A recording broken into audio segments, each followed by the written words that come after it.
What is up, film geeks? My name is Trevor. Welcome back to my channel. We're right in the last day of the year, so it's time to share with you my top 10 worst movies of 2021, aka my top 10 least favorites. This is nothing against the people involved in these movies. These are just movies that I did not really enjoy all that much. No, making the movies hard. I just didn't really like these 10 movies. Let me know your 10 least favorite movies down below in the comment section. Come back later today because we'll have a top 10 best of 2020 list.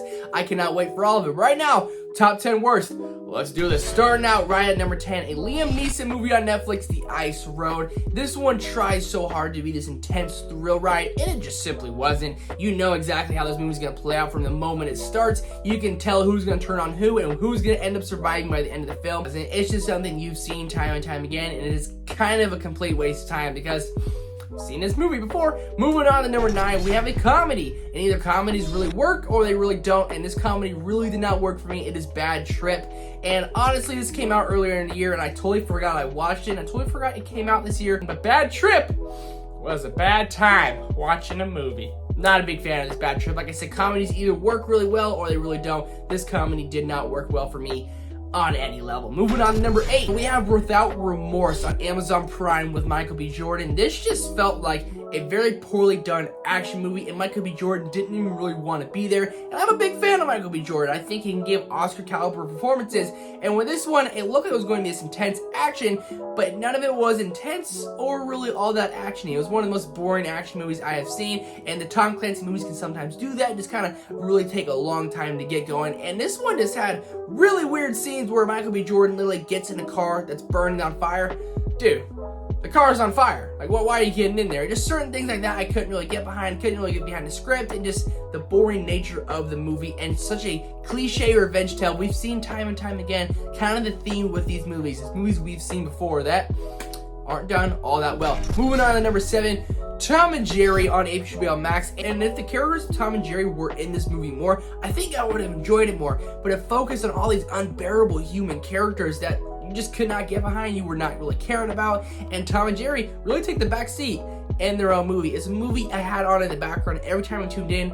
They just didn't seem to be on the screen, and it just wasn't all that good of a movie. Reminded me like of Alvin and the Chipmunks as a kid. I loved Alvin and the Chipmunks. I think if I watched this as a kid, I would have been bored as well. That's how I try to compare it when I watch these movies that are targeted for that younger audience. As a kid, if I put myself in those shoes, would I enjoy it? And I did not think my younger self would enjoy Tom and Jerry. At number 6 is Halloween Kills, and when will Halloween end? Get it? Because Halloween Ends comes out next year, and Halloween Kills had a lot of hype around it because the 2018 Halloween really set it up nicely to continue these movies. But at this point, where are we going to go next, and why are we keeping to make these movies? I will say the kills in this are great, and that's really what it dives in. There's not a shortage of kills, but this is followed by the dumbest character decisions I've ever seen in a horror movie. Michael Myers is in a car stabbing someone. Someone tries to choke him out with like a shoelace. What are you doing? It's Michael Myers, and certain things about Michael Myers that bothers me at least is that you can't kill this dude. Is he alive? Is he dead? I don't really know. Breaking us into the top 5 is Don't Breathe 2. I'm a decent fan of the first Don't Breathe, but Don't Breathe 2 simply missed the mark on every single level with a very cliche kind of twist that just didn't really add up all that much, and it makes you sympathize with this character who you shouldn't sympathize with because this guy, he's a really, really bad guy. He kidnaps people. And remember the turkey baster from Don't Breathe? It's just a really weird and disturbing movie. With Don't Breathe 2, he's like the hero. We're supposed to root for this guy. And it's like, I'm not rooting for this guy. I just won't do it. Number 4, Hes All That. It's so bad it's good. Like, it's so bad that I could not take my eyes off the screen. And I wanted to be like, this isn't that bad. But just thinking the more about it, I was like, gosh, this movie is just not very good on any level at all. It's starring Addison Rae, who just isn't the best actress. I think she does her best. I think she can get better. But this is just the most cliche, so bad it's good movie on Netflix that I kind of want to rewatch because I enjoyed certain things about it. And it is a remake of Hes All That so many years ago. Certain things I didn't like in this film apparently happened in Hes All That before. So Hes All That is a movie that just, you can see where it's gonna go. It's kind of over the top and you just can't get behind certain characters. And Addison Rae does her best, but Hes All That just, it's not the worst movie of the year, believe it or not.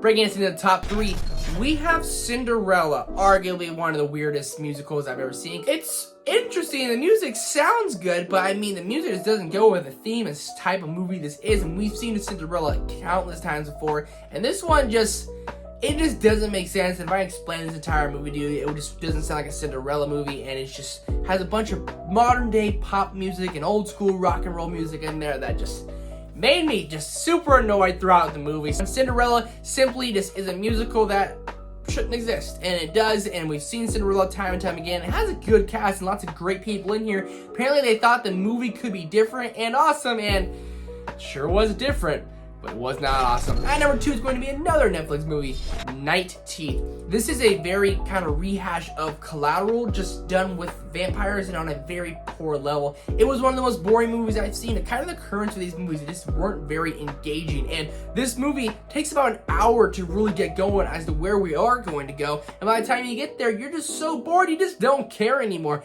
And Night Teeth, I just felt it didn't really have full direction as to where it wanted to go. It had notable stars in there like Debbie Ryan, Megan Fox.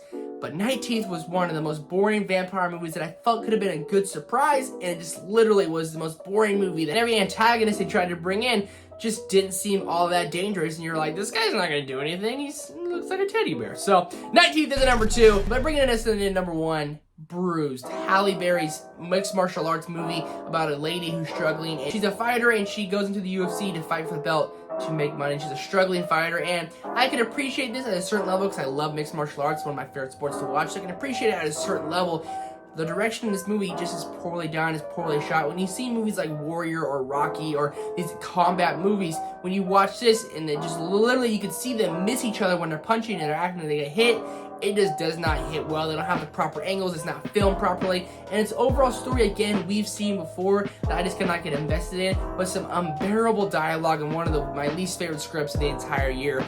Bruised did not do it for me. There's literally a scene where it looks like Halle Berry gets kicked in the head, and you can literally see that she doesn't get kicked in the head, and she falls down. Right then and there, I said Bruised is my least favorite movie of 2021. Let me know your top 10 least favorite movies down below in the comment section. Much of a negative video later today will be much more positive with the top 10 best list. Very excited for all of it. Thank you guys so much for watching. I'll see you guys very soon.